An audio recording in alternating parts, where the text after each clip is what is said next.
Nós vamos ouvir agora o professor Jorge Ulisses Jacobim Fernandes, que certamente colocará observações extremamente importantes, como sempre o faz quando intervém assim dentro desses painéis, a respeito da necessidade ou não de comissão de licitação nos casos de dispensa e inexigibilidade desse procedimento. Professor Ulisses, por favor.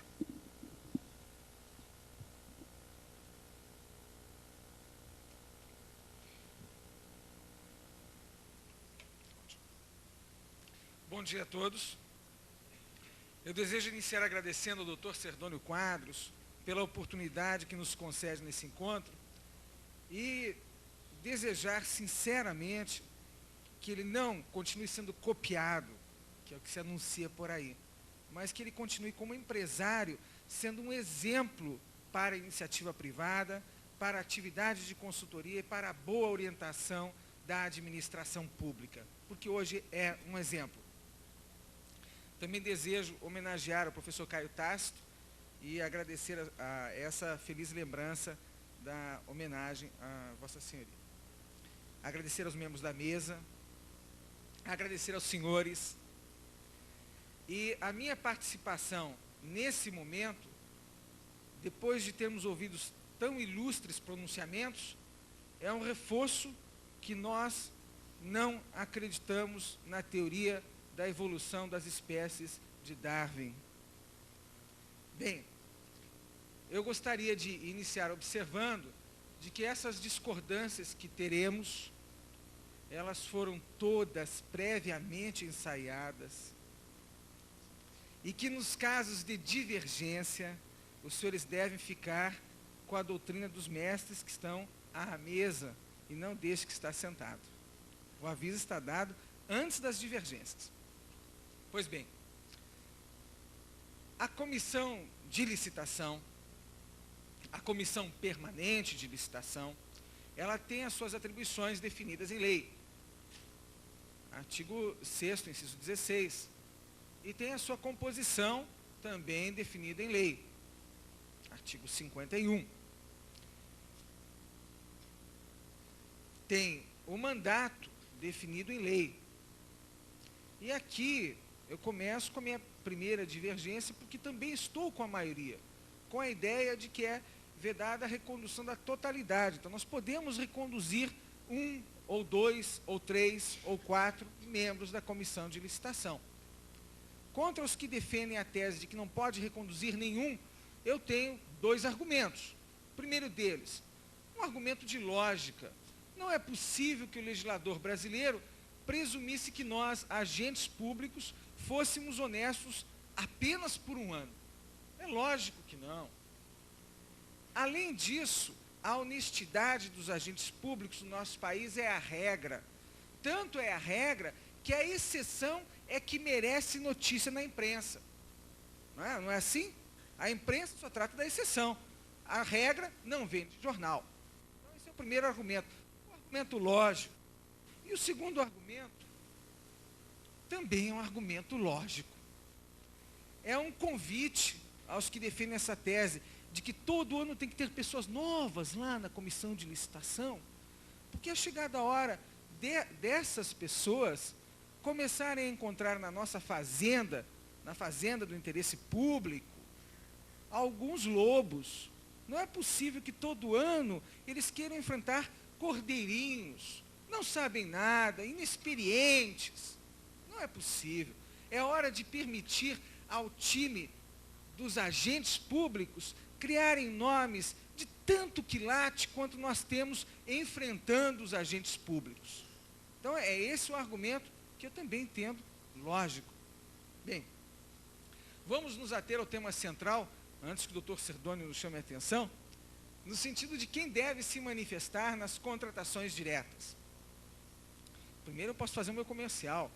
A editora Serdônio Quadros trouxe o nosso livro, Contratação Direta Sem Licitação, que está sendo lançada nesse evento, a sua 3ª edição. O que é um verdadeiro milagre para todos nós, doutrinadores, escrevermos em cima de medida provisória. Né? Nós somos heróis nessa atividade. Pois bem, A lei determina no artigo 38, inciso 6, que é necessário que nas contratações diretas exista um parecer técnico ou jurídico. Quem é competente para dar esse parecer?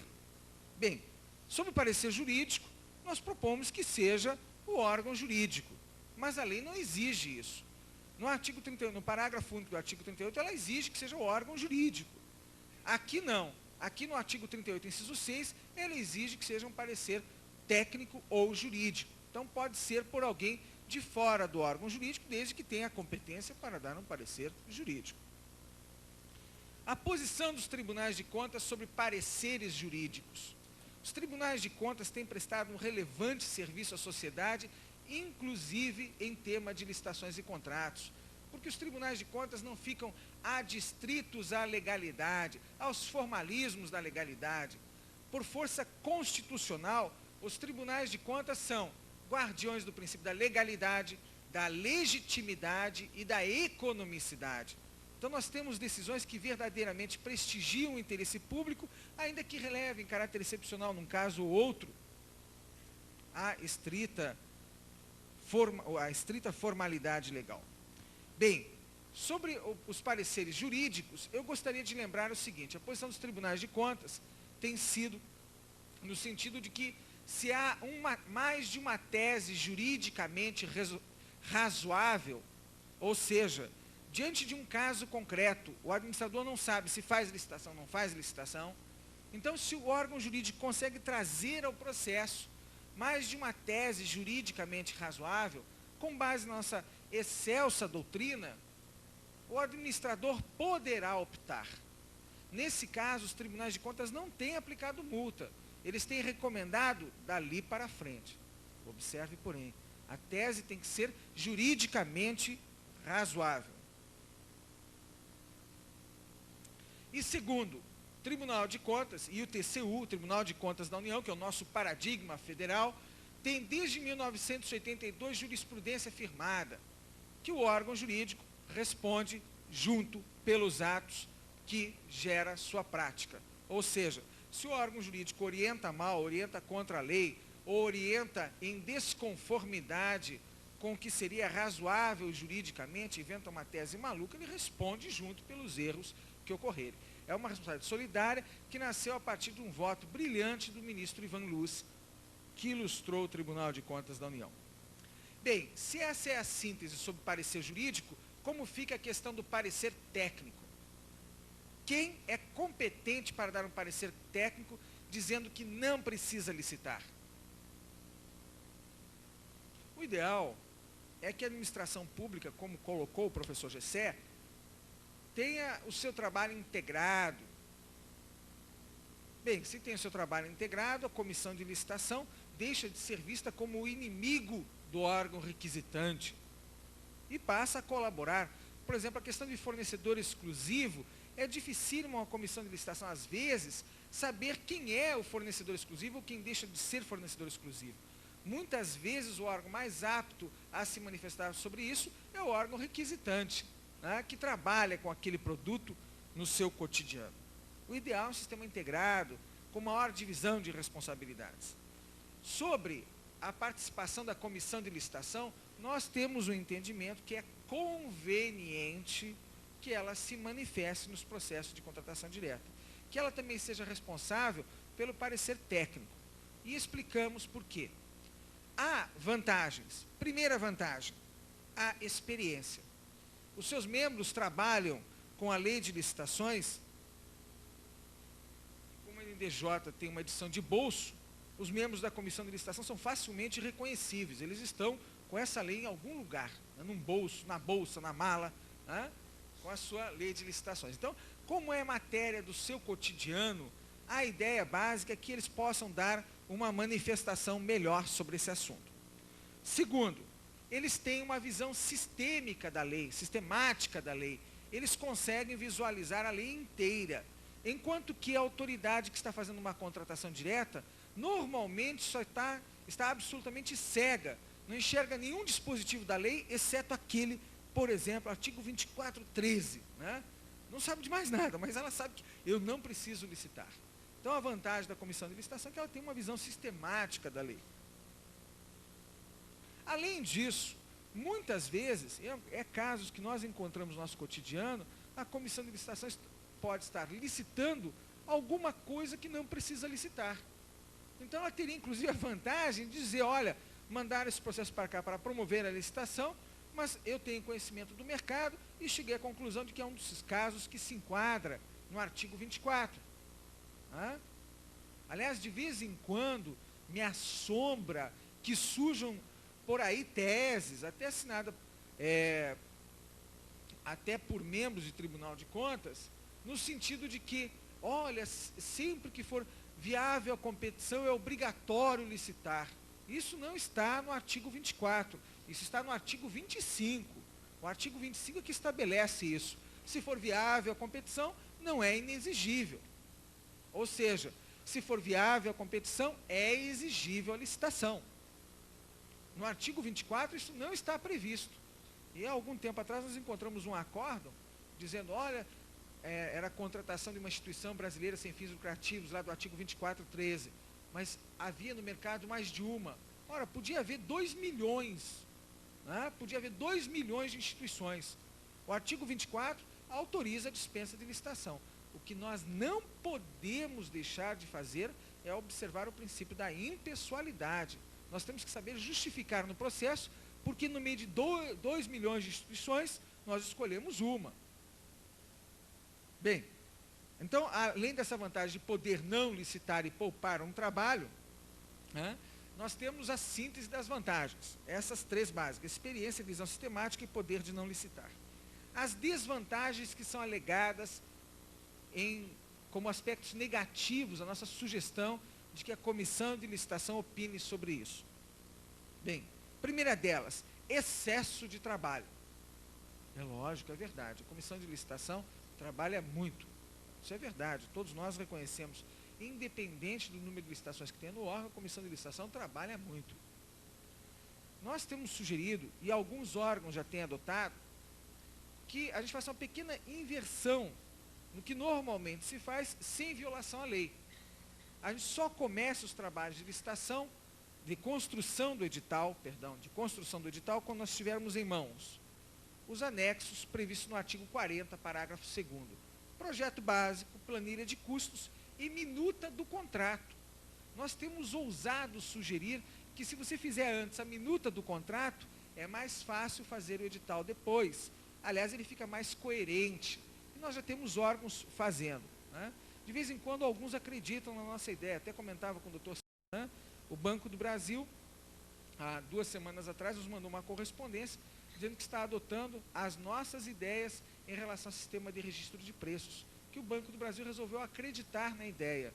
E dentro de uma tese que nós lançamos na revista número 68 do Tribunal de Contas da União, é uma revista recente, revista número 68, as sociedades de economia mista podem implantar seu sistema de registro de preços. E o Banco do Brasil está adotando o sistema dele em consonância com nossas ideias. Expressamente declarou. Então nós temos sugerido isso, faça a inversão, faça o projeto básico antes, faça a planilha de custos, faça a minuta do contrato e depois elabore o edital. E ouça a comissão de licitação, porque ela vai trabalhar com o edital, se ela não foi a vítima dessa ordem de ter que fazer também o edital. Pois bem, então o excesso de trabalho a gente pode resolver com uma racionalização de procedimentos.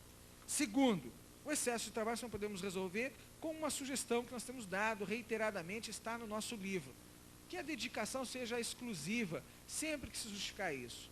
Porque o pessoal acha que trabalho de comissão de licitação é abrir envelope e colocar numa ordem os preços. Quem continua pensando assim está recebendo multa dos tribunais de contas, porque tem um esforço de trabalho que ele não é ponderável.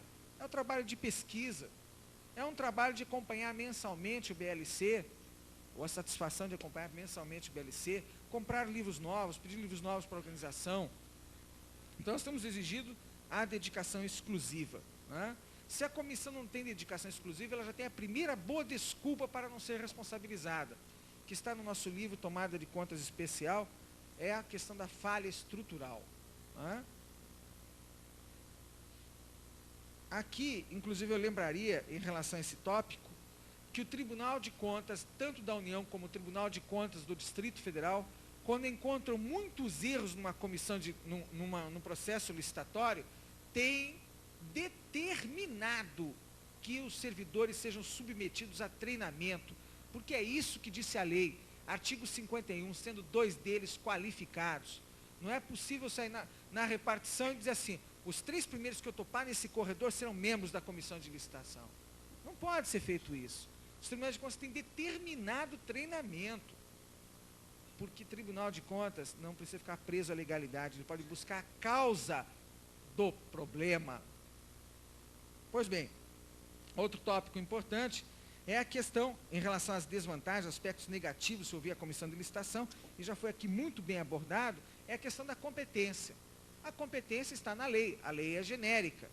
O órgão pode estabelecer por norma interna, não só a dedicação exclusiva, como o poder de se corresponder com outras autoridades, delegando essa competência, e mais ainda, opinar em processos de contratação direta. Sempre que for o caso, não vai opinar. Porque ela tem uma ideia do fracionamento da despesa, por exemplo. Então, nós sugerimos que a portaria, ao invés de a gente deixar essas portarias lacônicas que nós temos hoje, designo A, B e C sobre a presidência do primeiro para constituir comissão permanente de licitação, a gente passa a dizer na portaria quais são as atribuições, quais são os poderes, quais são as vantagens, entre elas, dedicação exclusiva, a delegação de competência para se corresponder com outras autoridades, a delegação de competência para convocar servidores para no dia da abertura dos envelopes, pelo menos criar uma ideia de equilíbrio dentro de um processo licitatório, porque o particular é colaborador da administração pública. Agora que não se admite que essa comissão de licitação fique sozinha no dia da licitação, só podem ficar na sala os 3, se entrar mais alguém da administração, o processo está viciado. Nossa, quem é ele? O que está fazendo aqui? Ele está ajudando a abrir envelope. Né?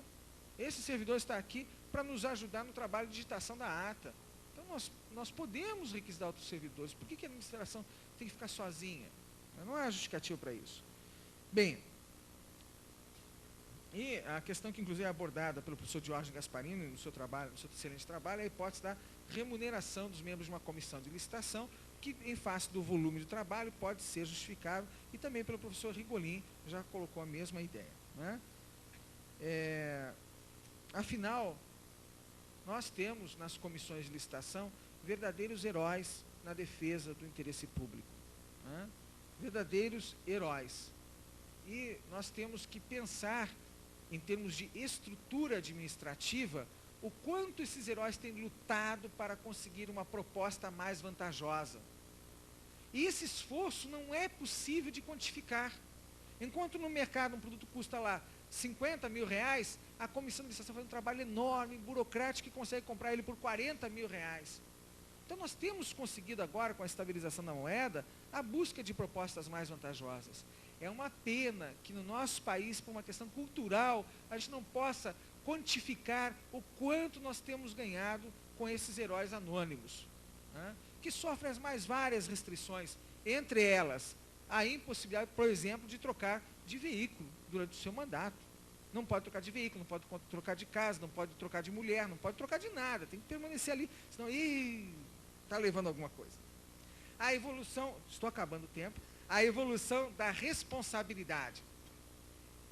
Os tribunais de contas têm evoluído muito no trato da responsabilidade dos servidores públicos. Antes, erros de licitação, nós condenávamos o ordenador de despesa.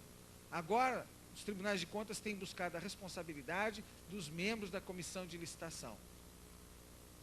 E também entendemos que vamos buscar a responsabilidade do executor do contrato, previsto no artigo 67, pelos vícios na execução.